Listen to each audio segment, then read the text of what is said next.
Bonjour tout le monde. Deux hommes imposants tentent de se repousser mutuellement vers l'extérieur d'un ring circulaire. C'est à peu près tout ce que nous connaissons concernant le sumo. Pourtant, cet art martial s'avère incroyablement étonnant et polyvalent. Le sumo constitue un univers à part entière qui se distingue par ses traditions insolites et ses règles étranges. Aujourd'hui, nous vous proposons de découvrir les informations les plus intéressantes concernant cet art martial. C'est parti!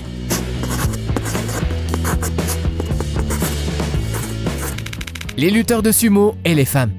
Commençons par l'information la plus surprenante. Vous avez sans doute déjà vu des lutteurs de sumo typiques. Il se trouve que ces hommes ont beaucoup de succès auprès des femmes. Sérieusement, les lutteurs colossaux du Japon sont admirés par des millions de femmes qui les considèrent comme l'incarnation de la beauté masculine. Ce fait a été démontré par la campagne publicitaire 2011 de Subaru. La marque a fait appel à des lutteurs de sumo et leur a demandé de prendre la pose sur le capot des voitures. Les femmes admirent les champions les plus puissants, cependant ils apprécient également les athlètes débutants. Le succès de ces lutteurs est certainement dû à une croyance répandue qui affirme que le sumo a été créé par les dieux. Il est également possible que les supportrices apprécient la carrure imposante des lutteurs. Toutefois, c'est indéniable. Les critères japonais de beauté masculine sont quelque peu différents des nôtres. Chasser les esprits. Vous savez peut-être qu'une cérémonie assez étrange précède généralement les combats de sumo. Il s'avère que cette cérémonie n'est pas uniquement organisée pour divertir le public. Le rituel d'entrée sur le ring débute par une parade. L'arbitre présente les lutteurs en indiquant leur nom et leurs origines. Et ces derniers se placent autour du ring dans l'ordre croissant en fonction de leur rang. Ensuite, la partie amusante débute. Les Japonais sont shintoïstes, ce qui signifie qu'ils croient en l'existence de plusieurs esprits et notamment des esprits maléfiques. Qui peut les chasser du ring? Le champion suprême, évidemment. Le Yokozuna apparaît accompagné de deux rikishi, le balayeur de rosée qui marche devant et le porteur de sabre. Ce dernier tient l'arme pendant que le champion s'occupe des esprits en exécutant un certain nombre de mouvements. Il est important de préciser qu'il porte une ceinture qui pèse plus de 20 kg pendant la cérémonie. Ces lutteurs sont donc vraiment très costauds. Construction du doyo. Les Japonais tiennent beaucoup à leurs traditions et à leurs croyances. Le meilleur moyen de s'en rendre compte est d'observer le processus qui permet de construire un ring de combat. Ce ring est appelé doyo et environ 40 personnes sont chargées de le construire en 3 jours avec de l'argile et des bottes de paille de riz en utilisant uniquement des outils traditionnels. Tout se déroule exactement comme il y a plusieurs siècles. La veille de la compétition, les arbitres enterrent divers objets au centre du ring, notamment du riz, du calamar et du sel. Ce rituel permet de purifier le sol. Le ring et les zones environnantes sont ornées de symboles shintoïstes. Le toit du ring ressemble même à celui d'un sanctuaire shintoïste. Cependant, tout cela n'empêche pas les supporters de détruire totalement le doyo après chaque combat à Nagoya afin de récupérer des souvenirs. Rituel à l'intérieur du ring. Très bien, le ring a été construit, la cérémonie a eu lieu, allons-nous enfin assister au combat? Il va falloir patienter encore un peu. Les rituels ne sont pas encore terminés. Après avoir été invités sur le ring, les lutteurs se préparent à combattre selon une méthode spécifique pendant environ 4 minutes. Après s'être mutuellement salués, les rikishi se dirigent vers les coins du ring. Ils tapent des pieds et on leur apporte une coupe d'eau spéciale et une serviette en papier. Ce rituel est pratiqué pour accroître leur force. Ils se rincent la bouche avec l'eau avant de s'essuyer les lèvres avec la serviette en papier. Les lutteurs effectuent des flexions et des mouvements étranges avec leurs mains afin de montrer qui ne sont pas armés. Ensuite, ils jettent à nouveau du sel sur le doyo pour empêcher les mauvais esprits de revenir. Puis, ils effectuent un étirement d'échauffement appelé Shiko et le combat débute enfin. Régime spécial. Le poids moyen des rikishi avoisine les 150-160 kg. Pourquoi ces athlètes doivent-ils être aussi lourds? C'est simple, il n'existe aucune catégorie de poids dans le sumo, et un lutteur très lourd parvient à repousser plus facilement ses adversaires. Vous pensez que les lutteurs mangent des tonnes de hamburgers et boivent des litres de milkshake protéinés tous les jours pour devenir aussi énormes? Ce n'est pas le cas. Ils se contentent d'une soupe appelée shonkonab. Elle se prépare en suivant une recette simple. Des morceaux de viande, des boulettes de poisson, du tofu et des légumes sont ajoutés dans une marmite de bouillon de poulet ou de soja en ébullition. Les portions sont plutôt normales. Apparemment, le secret des lutteurs de sumo consiste à manger fréquemment tout en respectant un horaire strict. Ah, ils mangent également des tartes composées de riz écrasé. Un seul morceau de cette tarte contient autant de calories qu'un bol de riz entier. Récompense pour les champions.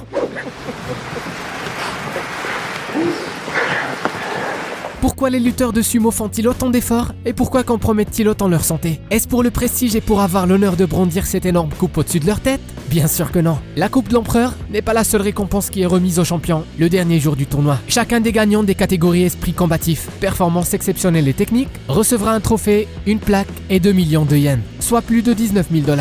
Ajoutez à cela de nombreux cadeaux offerts par diverses organisations et régions du Japon et parfois par des gouvernements étrangers. Par exemple, l'année dernière, Donald Trump a personnellement récompensé le champion.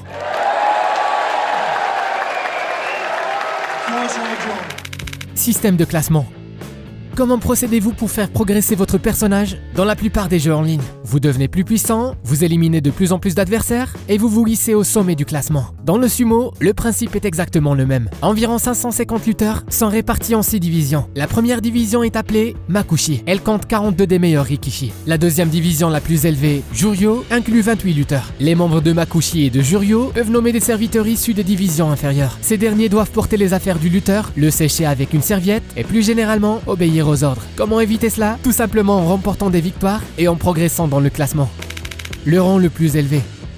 Si une hiérarchie stricte existe dans le sumo, ce classement doit bien comporter une première place. Le rang le plus élevé qu'un lutteur puisse atteindre est appelé Yokozuna ou champion suprême. Pour obtenir ce titre, il faut progresser parmi toutes les divisions, accéder à la première division et y remporter 2 tournois majeurs consécutifs. Cette tâche s'avère-t-elle difficile? À ce jour, seuls 72 lutteurs ont obtenu le titre de Yokozuna depuis que ce dernier a été instauré à la fin des années 1700. Cependant, ces efforts en valent la peine. Le champion suprême est considéré comme l'incarnation vivante du sumo. Il ne peut pas être rétrogradé et il pourra prendre tranquillement sa retraite lorsqu'il ne parviendra plus à se produire sur le ring. Rikishi Svelte.